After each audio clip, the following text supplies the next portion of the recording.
a challenging place to navigate, especially for teens. Now, Snapchat is releasing new teen safety measures. Tell us a little bit about what's rolling out and how parents can learn more information. Yeah. So, as you know, Snapchat is made for real friends to communicate. And today we're announcing a new set of features that are really going to geared towards keeping that communication where it should be between people who know each other in real life and preventing unwanted contact. So, the features include a pop up when we can tell that, that friend request might be coming from somebody a teen doesn't know, that really urges them to consider that pop up closely. We're also preventing some suspicious friend requests from even reaching teens in the first instance. And we're also introducing a new blocking feature.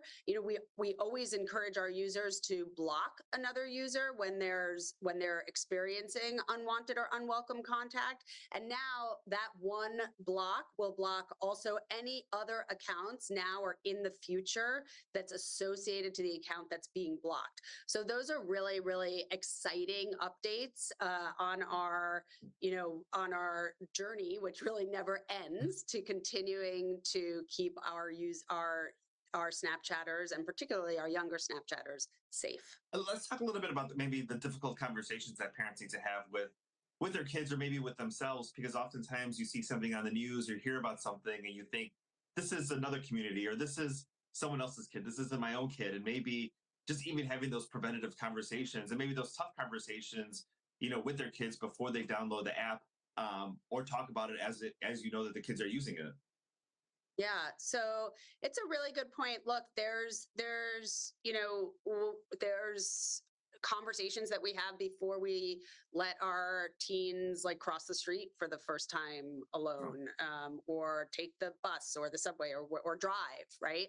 So using the internet and using any application, including Snapchat, is no different. It's important for teens to be aware.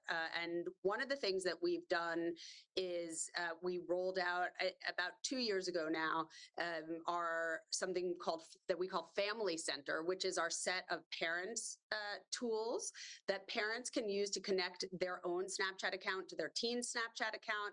It gives them insight into who their teens are talking to on Snapchat, who they're connected to, some of their settings, and other visibility without actually giving them access to the conversation itself. In order to allow parents and empower parents to have those really important conversations with their teens. And then, of course, I want to say, we're there doing the work right alongside parents, right? We really appreciate how challenging it is for parents to have to keep up with this, and how many different applications there are. And so we're doing the work, like these safety announcements, we're doing the work building it into Snapchat itself, safety, and also providing messaging within the application and out here in the real world. That's why I'm talking to you. So as far as maybe some of the bullying messages that kids might receive, or maybe an unwanted request, the parents don't necessarily see that, but you can really guide the child or your teen into saying you have the right to say no. And if you don't know somebody, doesn't mean, hey, I want to have X amount of followers or X amount of friends, that it's okay to say no, or maybe come to ask your parents of, this is something I got, what should I do?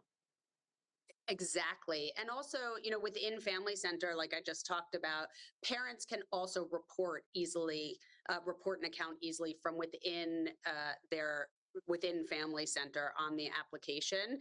And these new features that I talked about that we're rolling out today go a long way in that also, because, for example, the pop-up is going to have that teen sort of stop and actually consider. So you're not just reflexively accepting friend requests. And you know what? I want to add one more thing, which is that on Snapchat, as you may know, we don't actually have public friends lists. So there isn't that pressure to, oh, look, I have 1,000 friends, right? And that's by design, purposefully, in order to alleviate some of that, alleviate those kinds of social pressures that teens may feel online. course, I mean, there's a lot of young kids that enjoy the silly features, the fun features, sharing with their friends. We want to keep this platform safe for for kids for generations to come, and let parents know again one more time where they can go ahead and get more information. Yeah. So, and I do want to point out that Snapchat is for people 13 years old and over. And parents can find out more information on parents.snapchat.com. And we really encourage you to go there and see what Snapchat's all about. Wonderful. Thank you so much for your time today. Thank you.